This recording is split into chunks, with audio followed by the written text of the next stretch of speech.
Hola, ¿cómo les va? Muy buenas noches. Bienvenidos a Círculo Rojo. Uno de los politólogos argentinos de mayor renombre internacional es Guillermo O'Donnell. Guillermo O'Donnell habló de uno de los males de la consolidación democrática y lo describió como democracia delegativa. Y dijo que esta democracia delegativa venía atada a ciudadanos de baja intensidad.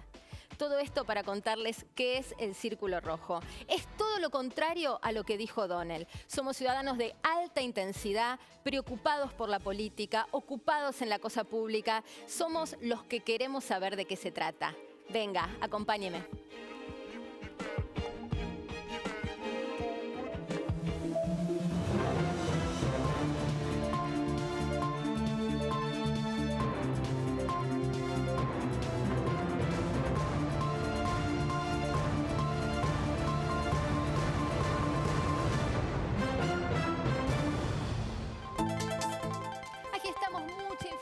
En el día de hoy. Hola Marce, ¿cómo estás? Marina, ¿cómo estás? Buenas noches. Bien, muy bien. Bueno, lo primero que tenemos para analizar tiene que ver con el resultado de las elecciones en la ciudad de Buenos Aires.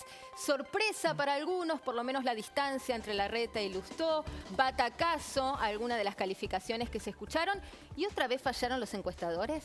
Otra vez, pero esta vez fue algo muy particular. Fallaron todos. Todos. Nunca había pasado. El programa anterior, el primero, hablábamos de lo que había sido muy difícil Misiones, cuando Carlos Rovira buscaba la reelección indefinida y Bergoglio pone a un sacerdote, a otro sacerdote a Piña. Bueno, en ese momento ganó Opinión Autenticada. Hubo uno que acertó. En el 2009 fue muy difícil acertar de Narváez. Claro. Solamente Jacobe acertó. En el 2013 fue muy difícil acertar que Massa le iba a ganar a Insaurralde, pero Mariel Fornoni, de Management and Fit, acertó. En este caso, nadie. Errores del 6.1 al 9.5%. Sí. Ahora, no es por defender a los encuestadores, lo hablábamos la semana pasada, nos decía Jorge Jacobe, hay resultados que se pagan y la verdad que es grave, y si tienen que pagar los costos de haber vendido la honra, que los paguen. Pero digo, me parece que también hubo cierto voto vergonzante que es difícil de detectar a la hora de hacer el trabajo de campo y además un nivel de indecisos muy alto que se mantuvo, te diría, hasta el cuarto oscuro, que ya no existe más, pero ustedes me entienden. A la hora de defenderse, Aragón decía, hay un 20% de gente que no quería decir a quién iba a votar. Claro. Y era el voto vergonzante. Alguna vez hablamos del tema de que Oscar Wilde decía, dame una máscara y yo te diré la verdad. En el cuarto oscuro uno vota tranquilo porque no lo ven. En el mano a mano, la gente no quería decir que iba a votar a Lustó. Claro. Ese voto vergonzante, ese 20% que terminó inclinando un poco la balanza, los encuestadores lo tuvieron en cuenta, pero siguieron adelante. Ahora, está bien que lo que te voy a preguntar es un contrafacto y es hacer como política ficción, pero ¿qué hubiera pasado si algún encuestador o varios de ellos hubieran arrimado al resultado y hubieran creado la sensación de que Lustó tenía chances reales de ganar? Digo, pienso en el voto ganador, en el voto exitista, en el que busca acompañar al candidato que se impone. Hubiera cambiado la historia. Sí, siempre se dice en fútbol, ¿no? Son 11 contra 11, los de afuera son de palo. Si vos mirás las estadísticas, siempre ganan más los locales que los visitantes. Los de afuera no son de palo. Y en este caso los encuestadores influyen y mucho. Claro. Jacobe nos hablaba de un 3% que vota ganador. Hay mucha gente que quiere ganar a algo, aunque sea esto. Si la gente hubiera sabido que estaban pero tan cerca, yo no sé qué hubiera pasado. Claro, a eso iba. Qué misterio. Bueno, pobre Lustó. El primer sorprendido, me parece, con el resultado y el primero que hoy debe decir, y el tramo final lo hubiera planteado de otra manera. Ahora, yendo un poco a lo que es el impacto dentro del PRO de una victoria tan ajustada. Las facturas van a llegar. En Santa Fe no se pudo, en Córdoba tampoco, en 9 comunas de la ciudad autónoma tampoco se pudo.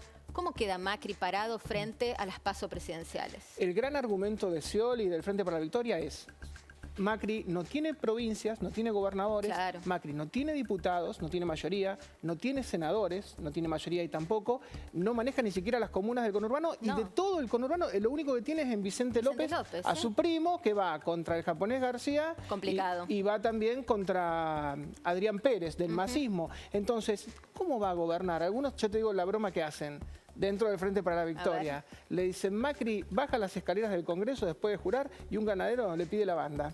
A ese punto, ¿no? ¡Qué crueldad! Así es. Dios mío, bueno, para saber cuál fue el impacto en las redes sociales de los resultados electorales de la última elección y de lo que se viene, está Fer Carolay por allí. Fer, ¿nos escuchás? Sí, muy buenas noches. Se habrán sentido invadidos en las últimas horas. Sí. En realidad, a ver, hay que decirlo, durante la veda hubo un poco de tranquilidad, pero los días previos, Marina, cada página a la que entrabas encontrabas o publicidad de uno o del otro candidato. Sí. El impacto en redes sociales y en distintas plataformas digitales ha sido realmente tremendo, sobre todo en esta elección en la ciudad de Buenos Aires, pero suele pasar en todo el país. Te dejo una anécdota antes de presentarte un informe que hemos preparado. Una persona encargada de medios digitales me dijo, si viene un candidato y me dice, he conseguido recaudar en una cena algún dinero extra, yo le digo, no se te ocurra hacer afiches, porque los afiches los ve muy poca gente y encima ensucias la ciudad. Ponelos en Facebook, en la plataforma preferida de los candidatos. La campaña política en redes sociales creció exponencialmente en los últimos años. Ningún candidato puede imaginar llegar a una elección sin haber activado acciones en Twitter, Google, YouTube o Facebook. Este contacto más directo brinda cercanía con la comunidad, visibilidad al político y participación de la audiencia en la construcción de las propuestas de campaña. Facebook es muy efectivo cuando se utilizan fotos y videos para contar, por ejemplo, historias de vecinos, siempre con nombres propios. Macri con el Bocha y las chicas, o Miguel del Cel con Humberto en la panadería. Lo importante es la interacción, responder al seguidor, aunque en general no sea el candidato, sino el equipo el que contesta. Otra plataforma muy utilizada es YouTube. Previo a los videos que vemos, suelen aparecer publicidades llamadas pre-roll. Estas publicidades podemos saltearlas después de unos segundos. Los tweets promocionados se declaran en la campaña y son auditados, aunque no se siga a un candidato. Sus propuestas aparezcan en la línea de tiempo. Bueno, muy completo el informe y tomé nota de algunas cosas que también son dudas personales, Fer. ¿Por qué a algunos nos llegan unos mensajes y a otros otros? Es decir, ¿esto cómo se articula? ¿Cómo se segmenta? Cuando uno paga publicidad en estas redes sociales, por ejemplo en Facebook, puede segmentar de cualquier manera, Marina. Por ejemplo, si tengo que hacer campaña en Rafaela, dentro del informe veíamos, por ejemplo, a Miguel del Cel trabajando en esa ciudad para una elección local, solo la gente de Rafaela va a poder ver ese posteo. De esta manera se garantizan llegar a la comunidad a la que quieren llegar y también no molestar, en cierta manera, a los electores que siguen al partido, que le han dado me gusta, si se quiere, al PRO, pero que no tienen nada que ver con la elección en Rafaela. Se llama segmentación y esto se puede hacer de una manera casi perfecta, te diría. Por gustos, por sexo, por edades y por supuesto también por regiones. Está bueno, ¿viste? Porque cuando atosigás a el seguidor en Twitter o en Facebook o lo que fuere con información que le es superflua o irrelevante, corres el riesgo de que te bloquee. Sí, además la inversión es más efectiva porque estás yendo a la persona a la que querés llegar, al sector o a la región a la que querés llegar con ese mensaje. Perfecto. Otra consulta que es una duda personal. ¿Por qué a veces escribís, no sé, un candidato X o un frente X en el Google y te aparece otra cosa? Parte de la inversión que habíamos hablado en el informe tenía que ver con Google y muchos se preguntan, Google, ¿qué tipo de inversión podés hacer en Google? Podés redireccionar búsquedas. Esto por supuesto está avisado, son anuncios que aparecen dentro de la página y muchas veces recordá los lemas de cada uno de los candidatos, el cambiemos, por ejemplo, o el sumamos equipo, o hay equipo también de otro candidato en el caso de la Ciudad de Buenos Aires. Cuando buscas a un candidato o a la frase de un candidato suele aparecer el nombre del otro. ¿Por qué? Porque los equipos de medios digitales, pensando bien en las palabras que se pueden llegar a utilizar, lo que hacen es pagar por esas búsquedas. Esto es todo legal, por supuesto, Marina. Ah, perfecto. Sí, pagan para que cuando vos, usuario, busques una palabra, te salga el candidato contrario. Y de esta manera captar, si se quiere, a los indecisos o a los que fueron a buscar al otro candidato también. Sí, y de paso sumamos confusión a la confusión generalizada. Sí, es verdad. Qué raro buscar una cosa y que aparezca exactamente la opuesta.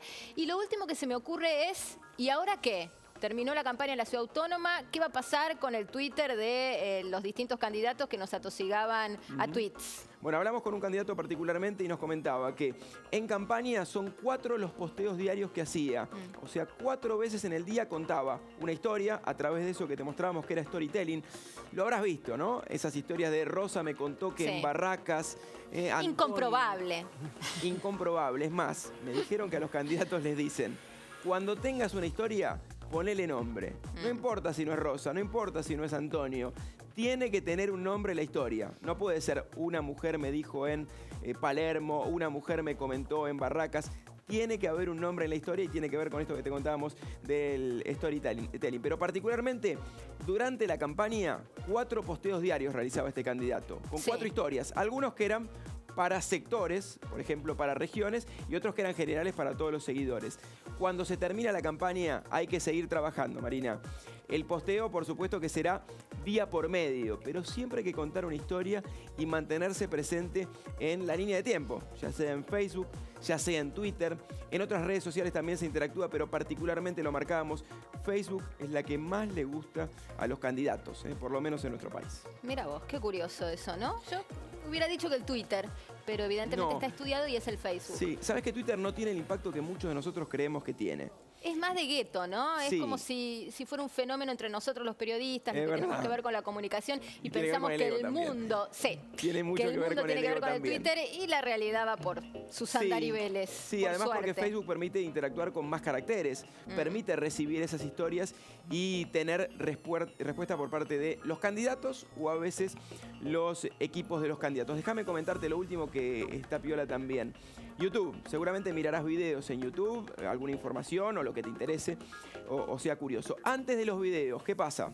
Y tenés un anuncio. Hay un anuncio. Que pasan unos 5 segunditos y antes de eso no lo podés saltar o omitir. Exacto. A los 5 segundos podés saltarlo y no ver ese video. ¿Qué es lo que están haciendo los candidatos en esto que se llama pre-roll, en este video previo? Te dicen, para. Si querés saber noticias de Córdoba, quédate mirando este video. Si querés que te contemos qué tenemos pensado para el país, quédate mirando este video. Son estrategias, ¿eh?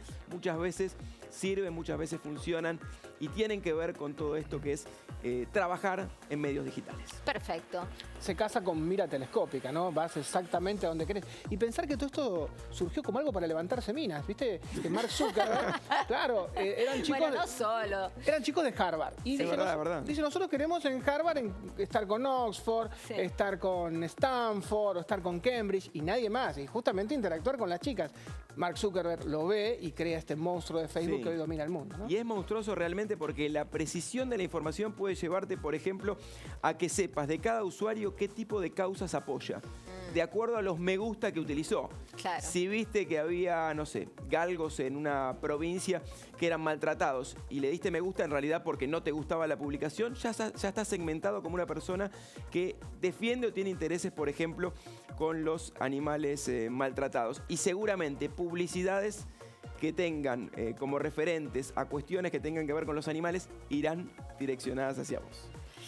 Qué bueno, por un lado qué bueno, por otro lado qué miedo se me ocurre. No pienso en el panóptico de Bentham o si lo quieren en un ejemplo más coloquial, el Gran Hermano, ¿no? Vivimos en un Gran Hermano, los candidatos o quienes manejan las estrategias de campaña nos conocen y nos apuntan con mira telescópica. Gracias, Fer.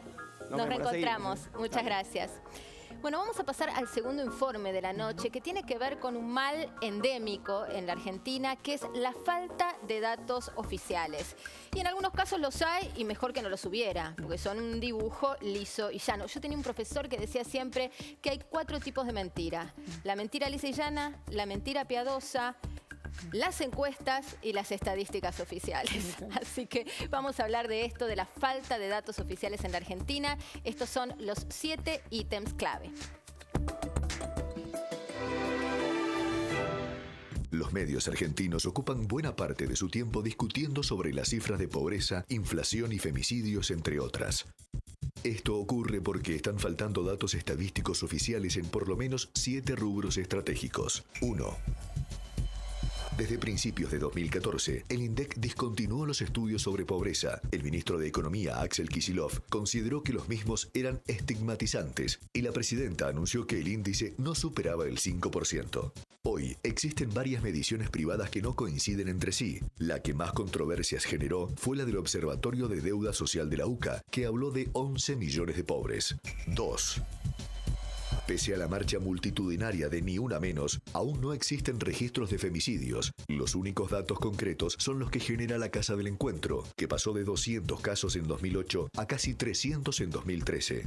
Este año se alcanzaría un nuevo récord si se mantienen las actuales tendencias: una mujer asesinada cada 30 horas. 3. El tema central de la campaña bonaerense es el narcotráfico y el consumo de drogas. El precandidato Aníbal Fernández y sus rivales, Felipe Solá y Julián Domínguez, se han sumergido en un pantano donde tampoco existen muestreos oficiales. Si tomamos los trabajos de la ONU, Argentina lidera el consumo continental de cocaína y está segundo en marihuana detrás de Chile. 4. Desde hace más de un lustro, el Ministerio de Justicia Nacional suspendió los datos oficiales sobre cantidad de asesinatos cada 100.000 habitantes. Los casos en 2009 comenzaron a trepar y se rompió el termómetro. 5. En 2004, luego de las multitudinarias marchas de Juan Carlos Bloomberg, se le prometió un mapa del delito. Aún no existe. Como contrapartida, la policía neoyorquina arma un informe sobre las esquinas de la ciudad cada 24 horas. 6. Las mediciones de inflación que realiza el INDEC son muy cuestionadas. La oposición cada mes realiza una estimación propia de alza de precios que suele duplicar los estudios oficiales. 7. Los casinos más grandes del país no están sujetos a controles online, a diferencia de lo que sucede en centros mundiales de juego como en Las Vegas. Ante la falta de certezas en cada uno de estos temas, todo se vuelve opinable y los grupos en pugna llevan las discusiones hasta el infinito. Bueno, contundente el informe y por citar algunos de los ítems clave, el primero que se me ocurre tiene que ver con el índice de pobreza y esto no es opinable. Yo entiendo que puede haber una diferencia de 1 o 2 puntos de acuerdo a quién lo mida y cómo, pero entre una presidente que habla de un 5% de pobres y la UCA hablando del 28 punto tanto, es decir, casi un 30%, en el medio hay una mentira. Sí. Y justamente estábamos hablando de Facebook, ¿no? Cuando vos tenés un interés, fíjate cómo los privados te buscan y saben exactamente qué es lo que vos querés. Querés comprar un viaje a Nueva York y durante 3 meses te aparece la publicidad del viaje a Nueva York porque ellos saben exactamente qué es lo que querés. Sin embargo, no hay mapa de pobreza y al no haber mapa de pobreza, ¿qué política das? Es como que se rompió el termómetro y uno dice hace frío, hace calor y no sabés porque se rompió el termómetro. Es muy difícil sin tener un mapa de pobreza poder llegar a los lugares donde hay necesidades, ¿no? Claro, es difícil articular soluciones, está claro, y lo escuchaba Aníbal Fernández muy enojado con lo que fue el informe de la UCA, diciendo esto es un escándalo. Y uno se pregunta, ¿qué es un escándalo? ¿La realidad que nos toca o el espejo en la que nos la muestran o nos la pintan? Porque es cuestionable, es polémico. Absolutamente. Fíjate el segundo... Si no nos enojamos con el mensajero. Claro, pero lo que pasa es que es pura doxa, es toda opinión. Entonces vos decís blanco, yo digo negro, otro dice verde y no hay un elemento en el medio. Te la hago muy corta. En un momento los canales de televisión no se ponían de acuerdo. Estaba en los 90, ahora es muy chica, pero estaba Mercados y Tendencias que daba para un lado. De acuerdo, Mercados y Tendencias. IPSA daba para otro lado, Sí. IBAT daba para otro lado. Dijeron, bueno muchachos, traemos a Ibope, se terminó. Traemos un brasileño y que empiece a medir de verdad. ¿Por qué? Porque los anunciantes, sobre todo, no tenían la más mínima idea de quién ganaba. Fíjate esto que parece una estupidez a nivel de televisión. Habría que replicarlo, habría que decir, yo no digo que traigamos a Gallup, digo, pero tendría que venir algún consultor independiente y decir, bueno, que alguien mida. Lo que se hizo en televisión, se hizo por dinero y se hizo con Ibope, bueno, que alguien lo haga, ¿no? Sí, igual más allá de las críticas que merezca Ibope, lo cierto es que está convalidada por la industria, tanto lo que es... los hacedores de la televisión como los anunciantes de la televisión, es lo que hay, está convalidado. Sin embargo, al gobierno le preocupa el tema y creó el CIFEMA. Bueno. Porque es más, digamos, preocupante que no midan tus programas que no saber cuántos pobres hay. Claro. Y el CIFEMA ocupa unas cuantas cantidad de gente y cuesta bastante dinero. Tenemos una medición de rating y no tenemos ni pobreza, Claro, ni crimen. a eso iba. Bueno, si te parece, escuchamos las opiniones de los políticos más relevantes en relación al tema de la pobreza en la Argentina. A ver. Pero en realidad, lo que ha contribuido a que Argentina erradicara el problema del hambre fue precisamente la existencia del Estado. Es una combinación de políticas muy fuertes, muy activas, que nos han permitido hoy tener un índice de pobreza por debajo del 5% y también de indigencia del 1,27, si mal no recuerdo. Pero yo sueño con un país donde no haya pobres que sean manipulados por la política. Por eso vamos a trabajar incansablemente para reducir la pobreza, porque no puede ser parte del paisaje. La mejor forma de derrotar a la pobreza es generando trabajo. La mejor forma de derrotar a la pobreza es inversión, trabajo y educación. La realidad es que en la Argentina 29 argentinos de cada 100 son pobres. Y esto es inadmisible. Yo me resisto a vivir en un país donde sigan muriendo niños por desnutrición infantil. Bueno, ahí estaba la opinión de 4 referentes políticos indiscutidos. Y otro de los tópicos que mencionaba el informe sobre la falta de datos oficiales es el tópico del femicidio. No hay estadísticas sobre esto en la Argentina, a pesar del ni una menos, de lo que fue esa convocatoria, pero recontra multitudinaria, y de su correlato legislativo. No sabemos cuántas son las mujeres, aunque se piensa, se cree que es una cada 30 horas. Sí, subió 100 casos, de 200 casos, que estábamos, todo esto te hablo de estudios particulares porque no hay datos oficiales, se subió a 300 casos en apenas un lustro. Es claro, muchísimo. Es muchísimo. Pero el Estado Nacional en el 2009 dejó de medir la cantidad de homicidios. Hoy por hoy no hay ni mapa del delito ni cantidad de homicidios, guarismos que se puedan cotejar. Entonces tenés de todo el mundo, pero en el 2009 se cortan y tenés 6 años de nada. ¿Y eso por qué? Porque con la pobreza te dicen es estigmatizante. No digamos que son pobres, que es como tapar el sol con la mano, pero ponele. Y con respecto al delito y a los homicidios, ¿cuál es la excusa? El último dato de homicidios era 5,5 cada 100.000 habitantes, que estaba bien, estaba un poco por arriba de Europa, pero muy por debajo de toda Latinoamérica. Rosario tiene 28. Santa Fe Capital tiene 28 y La Matanza tiene 25. O sea, el 5 hoy por hoy está dibujado. Claro. Entonces, básicamente dejamos de contar porque no nos gusta aquello que encontramos cuando hacemos una medición seria. Así es. Ay, Dios mío. Bueno, y otro de los ítems, y con esto cerramos porque son los más relevantes, tiene que ver con el tema del narcotráfico, que se ha convertido en el eje de la campaña en la provincia de Buenos Aires, no solamente en la interna del Frente para la Victoria, sino también en relación al candidato masista, digamos, a Felipe Solá. Se están matando en el barro Domínguez, Solá y Fernández, y Aníbal Fernández. Y fíjate lo que pasa, las únicas estadísticas que tenemos son de las Naciones Unidas, que nos dan re mal, dicen que somos el país que más cocaína consume, por encima de Estados Unidos per cápita, y que estamos segundo en marihuana, solamente nos gana Chile, donde los jóvenes aparentemente fuman mucha marihuana. Sabemos de dónde viene, sabemos que no se hace acá, porque no nos da el clima, que viene de Bolivia, que viene de Perú, que viene de Colombia, sabemos cómo llega, sabemos que la marihuana viene de Paraguay, sabemos un montón de cosas, pero las estadísticas oficiales tienen que remitirse siempre a las Naciones Unidas.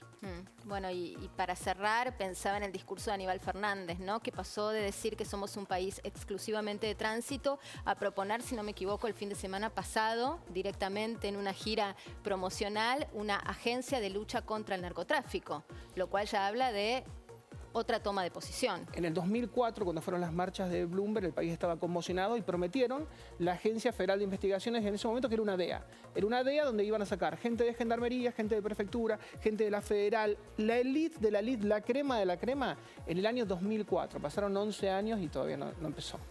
Bueno, nuestros mejores ojalá entonces. ¿Lo ponemos en la agenda de campaña? ¿Cómo no? Está bien, aunque sea para tirarse munición pesada, como pasó en los últimos días, me parece que está bueno que se discuta y se ponga en el tapete. Es un punto de partida. Algo es algo. Hay experiencias que le fue muy bien con el narcotráfico. Colombia era un desastre. Es verdad. Medellín, ¿quién no vio la serie de Pablo Escobar? Lo que era el cartel de Medellín, el cartel de Cali, tipos tremendos, el cartel de los sapos.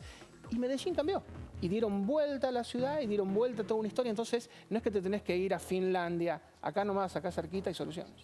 Bueno, para cerrar, teníamos previsto repasar un poco el tema de los jueces y fiscales que fueron desplazados, apartados de sus cargos o que de alguna manera tuvieron problemas con el oficialismo. No tenemos demasiado tiempo, pero haceme una breve reseña del caso Nisman, en qué estado está. Recordemos que es un fiscal que pagó con su vida una investigación que rozaba a la Presidenta de la Nación. Y por otro lado, el tema de la semana que tuvo que ver con el desplazamiento del juez Bonadío de la causa Otesur. En el caso Nisman pasaron 6 meses, se cumplió hace muy poquito, porque fue el 18 de enero. La fiscal Viviana Fein se prepara, todos dicen que va a dejar pasar las elecciones. Cuando pasen las elecciones va a decir que fue suicidio. Y la querella, Arroyo Salgado, la ex esposa de Nisman, va a decir que es homicidio. Los puntos de cada uno de los peritajes son absolutamente distintos, no coinciden en nada. Todos vieron lo mismo y opinan blanco y negro. No se puede creer que todavía no sepamos si lo mataron o se mató. Yo no digo ni siquiera quién lo mató, si es que alguien lo mató, sino esta cosa básica de si fue suicidio u homicidio y a qué hora murió. Mira, Son datos objetivos. Un dato para que veas que hay para todos los gustos. Hay ya 7 libros sobre el caso Nisman y cada uno tiene una hipótesis distinta. Matar sin que se note, de Peretnik, de ex amigo de Nisman. Código Stiuso, de Gerardo Tatoyán. Operación Nisman, que es en contra de Nisman, de Federico Bernal, está más cerca del kirchnerismo. In Memoriam, que es de la prima de Nisman, Sí. y dice que lo mataron. El fiscal, que le hizo un ghostwriter, y ahora está por sacar uno Facundo Pastor, y hay muchos dando vuelta. Hay ya 7, 8 libros, cada uno dice cualquier cosa porque no hay ninguna certeza. Y lo último, el tema Bonadío, ¿bien o mal apartado de la causa Otesur? Bonadío es un juez muy controvertido, que viene de la época de la servilleta, ¿no? De Corach, y muchos dicen que realmente tenía una cantidad de juicios en el Consejo de la Magistratura, pero no tenía los mejores antecedentes. Pero bueno, desde el punto de vista legal, todos te dicen que esto no va a terminar, que esto llega hasta la Corte y que los últimos puntos todavía no lo hemos visto. Bueno, vamos a ver, vamos a esperar a ver qué pasa. Con esto cerramos el programa de hoy, la segunda emisión de Círculo Rojo. Gracias por habernos acompañado y los espero el próximo martes a las 12 de la noche, lo que viene a ser la primera hora del miércoles. Usted me entiende, espero que esté ahí acompañándonos. Gracias, Fer Carolei. Nos reencontramos la semana que viene. Te prometo que nos vamos a divertir y vamos a informar también. Campañas virales de candidatos políticos, te vamos a contar de qué manera terminaron.